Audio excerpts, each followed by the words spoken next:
C'est l'heure de l'histoire. Aujourd'hui, nous allons lire Une petite graine de quelque chose. L'auteur est Ginou Jussel et l'illustratrice Julie de Tersac.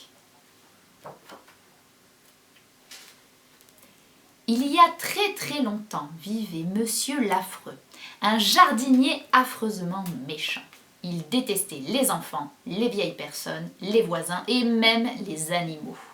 Il n'avait ni femme ni famille, il ne parlait à personne et n'avait pas d'amis. Dans les magasins, dans la rue ou à la poste, il râlait tout le temps. Un jour, tandis qu'il rentrait chez lui, Monsieur l'Affreux glissa sur une curieuse petite boule. Il la ramassa, la regarda de plus près et vit de suite qu'elle ressemblait à une graine de quelque chose. « Quoi ? Une graine toute ronde jetée sur mon chemin pour me faire tomber !» hurla-t-il en colère. « Qui a osé ?» Plein de rage, il la lança par-dessus le mur dans son jardin. Le soir même, après avoir mangé sa soupe tout seul dans sa cuisine, il partit se coucher. Pendant la nuit, dans le gazon, à l'endroit même où la graine était tombée, un arbre avait poussé.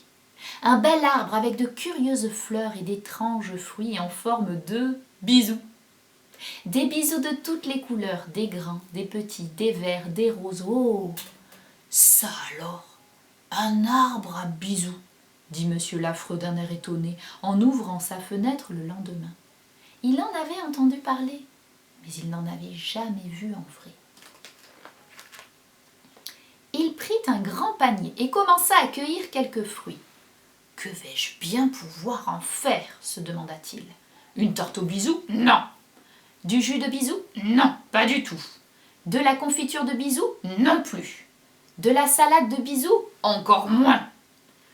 Je vais les distribuer et les partager, décida-t-il. Ainsi, le jardinier en fit cadeau à tous ceux qui en voulaient, aux enfants des écoles, aux papis et mamies, aux boulangers, aux bouchers, à la marchande de fleurs, aux vendeurs de journaux, aux dentistes, à ses voisins et à tous les gens qu'il rencontrait.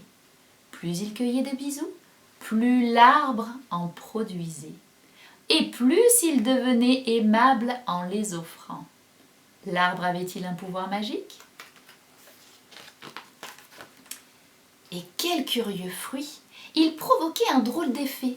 Comme porté par le vent, ils se propageaient quand on les offrait. Alors on inventa des bisous pour toutes les occasions. Des bisous quand on se rencontrait, 1, 2, 3 ou même 4 selon les régions. Des bisous pour se souhaiter la bonne année, pour les anniversaires, pour remercier. Des bisous sur le front, sur le nez, sur les joues des enfants. Les bisous des bonjours, les bisous des au revoir ou ceux des adieux.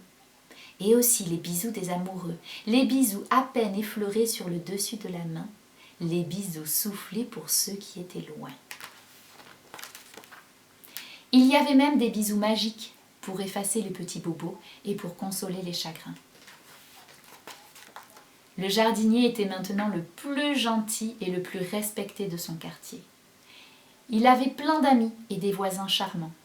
Les enfants n'oubliaient jamais de lui apporter des cadeaux pour son anniversaire et pour sa fête. Puis, les années passèrent. Au fil du temps, l'arbre commençait à se fatiguer et il produisait de moins en moins de fruits. Le monsieur était devenu très vieux. Il n'avait plus la force de les récolter, mais il avait accompli son destin. Il avait distribué tant de bisous. Chacun, s'il le voulait, pouvait maintenant les offrir ou en recevoir à son tour. Ainsi, l'effet se répéterait une fois de plus. Un bisou donné, un bisou reçu.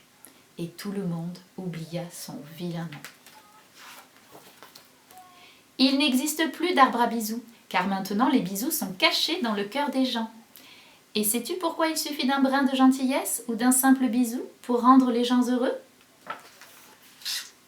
Je vous fais plein de bisous les loulous. À bientôt!